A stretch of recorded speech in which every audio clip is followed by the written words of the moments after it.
Were they as bad as maybe the Oakland Raiders in their prime of being the bad boys of the NFL? I wouldn't say they were the bad boys. They were just the dysfunctional boys. Oh, okay. They had their head coach was a guy named Bill Stanky who had 7 fingers, was in the early onsets of dementia, and coached from the stands by walkie-talkie sitting next to his wife. The owner thought their kicking game was not very good, so he hired his ranch hand, Buddy Roberts, to be the team's punter. A 39-year-old, never played professional football or college football guy to be their punter.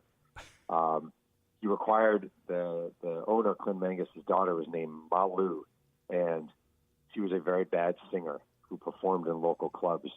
And he required every player on his team to attend her concerts. The general manager was a guy named Bud Hahn. He was a 71-year-old Korean War vet who their offices were in 2 trailers in the parking lot of the stadium. And when they stopped paying players and players would come demanding their checks, he would climb out the window in his suit and drive off. And best of all, they had a defensive lineman who he'd been caught by the LA Express in 1984 and punched the coach in the face after he cut him. And then the team had to hire Liberace's bodyguard to protect the coach because this guy kept calling in death threats. Well, the gunslinger signed him, and when the gunslinger stopped paying players, he followed the owner home one day with a baseball bat and said, "I see where you live, and you better freaking pay me." And the owner gave him $17,000 in cash to go away, and he drove away. So. Wow.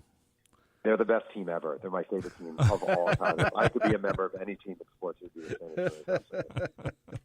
the Before we end the interview, because we've had you on for a half hour already, and it's been great stuff. We're New York based, so a lot of people listening to this show might have remembered when the Generals signed Doug Flutie. Could you just give some background on, if he hadn't had that Hail Mary pass, he's probably not even picked up anywhere really. He wasn't a bad quarterback. He was just kind of small. I mean, he owned the Canadian League. He did a lot of good up there. But can you just give a little background how the Generals signed him? Because it's still a big thing to remember about. If you're going to remember the Generals, you remember Herschel Walker, you remember Doug Flutie. And you already talked about Herschel. So yeah. So he was coming out of Boston College. It was before the '85 season. And he, like you said, he would have been drafted in the NFL, but he probably would have been a 4th, 5th, maybe 6th-round pick. He was a 5'9" quarterback, Wasn't going to happen. He had a good arm, and he was mobile, but this was before that era of those kind of guys. Right. Donald Trump already has Brian Sipe as his quarterback, and Brian Sipe was a 1980 NFL MVP. He was a very good quarterback still. But Trump chased headlines. That was the whole thing. He offers Trump a 6-year, $8.3 million deal. It's the biggest contract in pro football history for Doug Flutie. And writes a letter to all the other owners and the commissioners saying, "I've done the league a great service by signing Doug Flutie, and I expect all of you to pay for the contract, pay his salary." It is. Doug Flutie was a Mexico Wall before the Mexico Wall. And the other owners were Mexico, and the other owners treated Donald Trump's request as Mexico has treated the Wall request, which is with a big middle finger. Yes. And Flutie, Trump talked about all the amazing dividends Doug Flutie is already paying for the league, and it's kind of funny. The Generals the year before opened up at Birmingham against the Stallions, and the game drew 60-something thousand. With Doug Flutie at quarterback, it drew 36,000, mainly because fans started to realize this league was not going to last, that it was on a death spiral. So it was typical, Donald Trump BS. Flutie was a very average USFL quarterback. Obviously went on to a great Canadian League career. But, he was just a mediocre sort of USFL quarterback. Right. And they had a couple of decent years, the last couple, and then for the Bears. He had a great career. Yeah. Doug Flutie way exceeded expectations for his career. Oh, yeah. I mean, this is a guy, he I don't know how many years he played, but he played probably a decade of pro football for a 5'9" quarterback. That's a miracle. Yeah. He played a lot more than that. He probably played 17 years. Yeah, amazing. Yeah. One last question I wanted to ask you, Jeff, and it's because I'm not sure what happened, and I'm probably going to be disappointed with the answer. The Steve Young contract. Mm-hmm. I got the sense from reading the story that you have written that it was in some ways a personal services contract. So no, it's not all right because Herschel Walker had one, Doug Flutie had one. All right, so Steve Young is not still being paid a la Bobby Bonilla.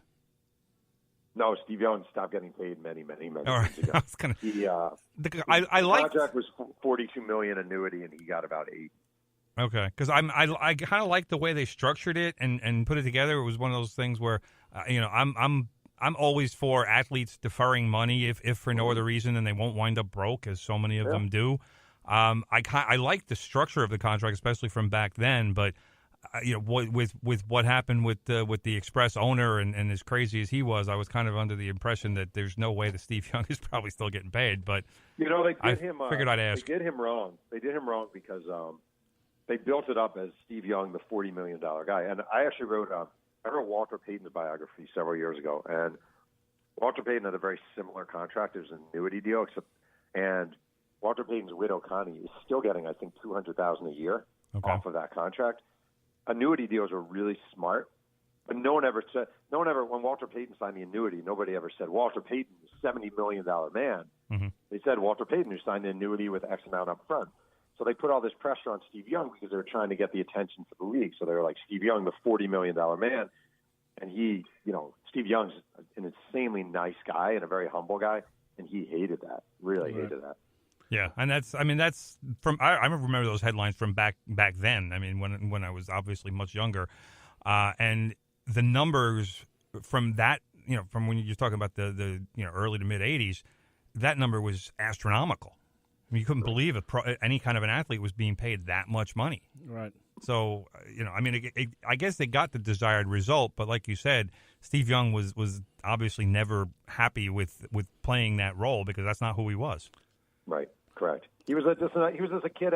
He was driving like a 19-year-old car, Oldsmobile at that point, and he was a kid with ripped jeans before ripped jeans were stylish. Just because he literally had rips in his jeans, and he's a kid at BYU who's just trying to get through college, and all of a sudden he's like the $40 million man. It was a tough, great guy, great guy, wonderful career. He told me when he went from the LA Express to the Tampa Bay Buccaneers.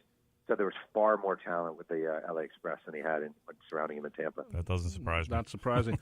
One more question, Jeff. We know in the Goofus and Gallant tradition, Donald Trump is Goofus. John Bassett is the owner of the Tampa Bay Bandits. He is Gallant. Can you just give us a little background on John Bassett? He's one of the few people who wasn't buying Donald Trump's BS. And in the beginning of the book, there's this letter sent to Donald Trump, basically, threatening to punch him out, and he'll be glad to do it. First of all, why is the letter in the beginning of the book? It looks like it was like a last-minute addition.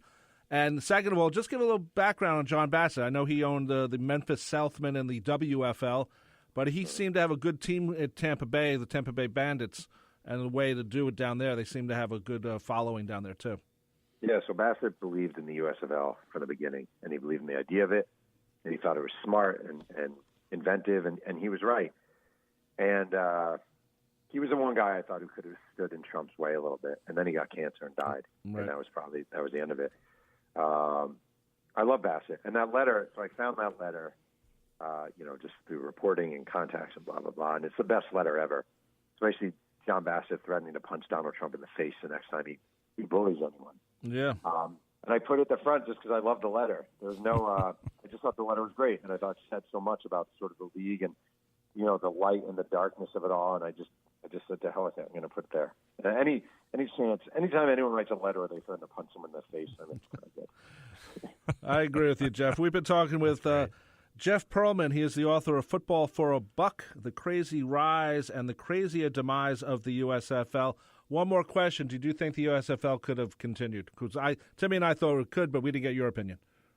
I think it could have gone longer than it did. I actually thought if it lasted to 87. 87 is when the players' strike was going on. And with the NFL, and they ended up using replacement players. And I just think if the USFL had been around then, you would have had football anarchy, and you would have had a lot of crazy stuff going on. And I think a lot of players would have jumped to the NFL.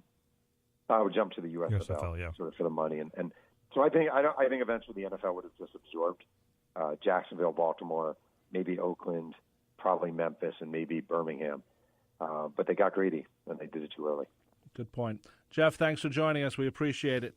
All right, thanks. We've been talking to Jeff Pearlman. He is the author of Football for a Buck, The Crazy Rise and the Crazier Demise of the USFL. We'll be back to talk to Kristie Ackert right after this. Answer me. Who taught you to listen to Radio Rumble at 12 p.m. on Saturday afternoons? You, all right? I learned it by watching you. I'd buy that for $1. The Radio Rumble has it all. Humanity will suffer with me. Movie reviews. No kind of Sandys, you're wrong. Sports talk. Hi, sports fans. I'm Doug Prish-Preed. Awesome music. Excellent! So listen, Saturday afternoons at 12 p.m. for The Radio Rumble on the voice of Nassau Community College, 90.3 WHPC. I learned it by watching you.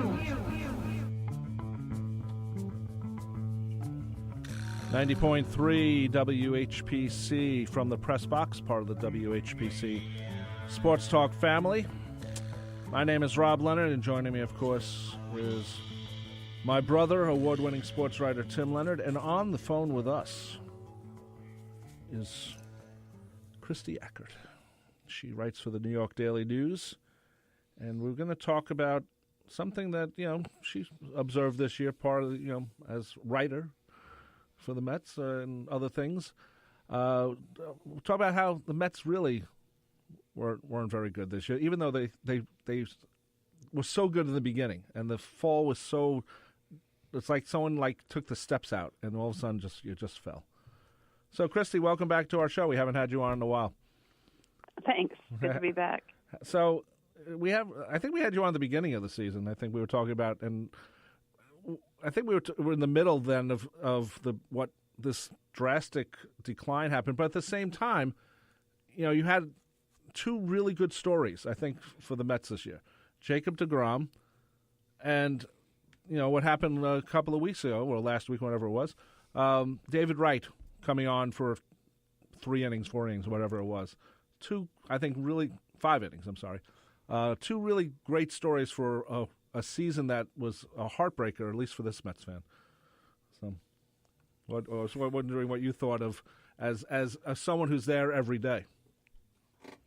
I mean, I think they're great stories for Mets. Something, rewarding in watching Jacob, dominate, even though it doesn't necessarily translate into wins. I think David was a nice story. I think it was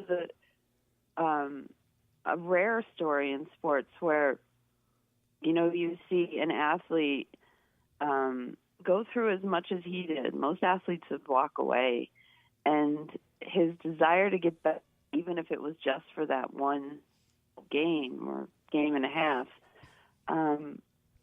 made him look very human to me. And I don't think you'll ever see a player, particularly for the Mets, that will be that human and have that connection to their fans. It's funny, somebody mentioned to me when Derek Jeter retired, it was all about respect. When David Wright retired, it was all about love. So I'm not sure you're ever going to see that again. Good point. One of the things that you'd written some things in the Daily News the weekend of when he retired. Well, he's not officially retired, but the Daily News also had a listing of all the spots he is in the Mets records, and he basically has every Met record, I think, except for homers, the important ones, which is, you forget that because he hasn't played in a couple of years. You forget how dominant he was as a Met. Yeah, you forget he was a great player before the injuries started happening. We haven't seen him at full strength for maybe 5 years. Probably close to that, yeah. I mean, it's sad. I mean, as somebody who grew up a Yankee fan, I can only compare it to Don Mattingly, and you saw how great Don Mattingly was for 6 years, and then the back injury happened, and he became a guy that you love to root for, but basically his numbers said he was an ordinary player, and that's kind of what happened to David Wright. Yeah, I mean, there were moments. I mean, you can't forget when he came back in 2015. That back home run. Right. He definitely was the leader on that team that went to the World Series. There was no doubt about that. But, he he diminished in his skills, and it was, it's human. That's what human beings